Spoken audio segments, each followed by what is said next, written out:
Ito naman yung door cup idler. Nag-i-skip na siya.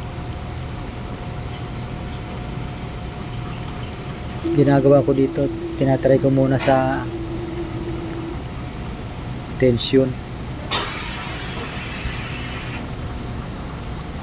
Baka makukuha sa tension sa program.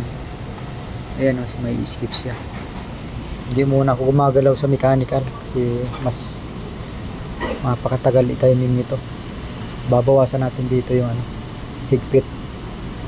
Gawin lang natin 50. Tapos try ulit natin.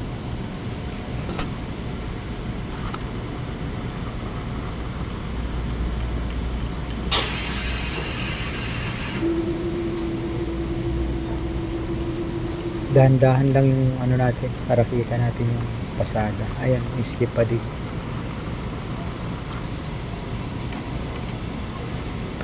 So titingnan natin ang timing niya.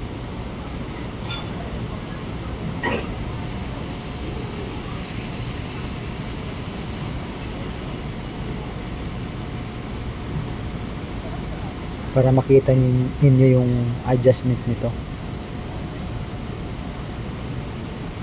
Yan. Medyo mataas. Parang natataasan ako sa timing niya. Dapat sabay kumuha yan, kabilaan, kaliwat kanan.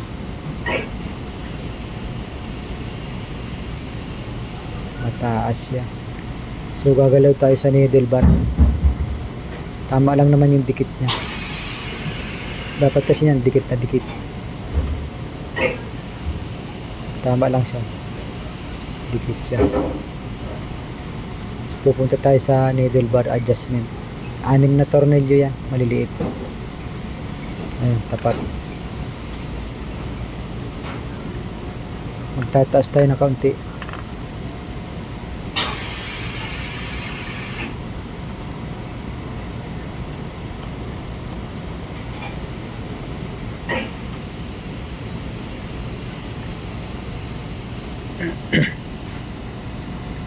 Yan, luwagan natin to.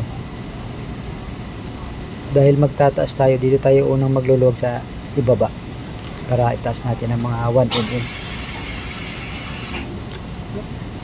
Dito ingat kayo sa pag-adjust dito, yung kung paano nyo niluwagan, ganun din ang posisyon, no? Hindi siya mawala sa posisyon kasi tumatabingi siya, tumatabingi yung tahi niya. Yan, mga 1 mm lang.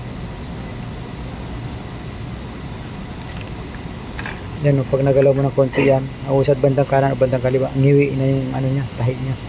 Yan, dapat lapat na lapat silang dalawa para walang alob. Pantay din dapat yan. Yan, yung 6.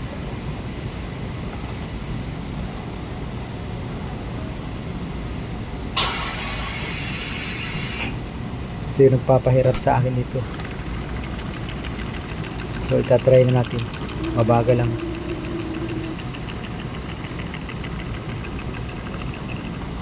Ayan. Wala naman siyang skip. Doon tayo nag-adjust sa needle bar.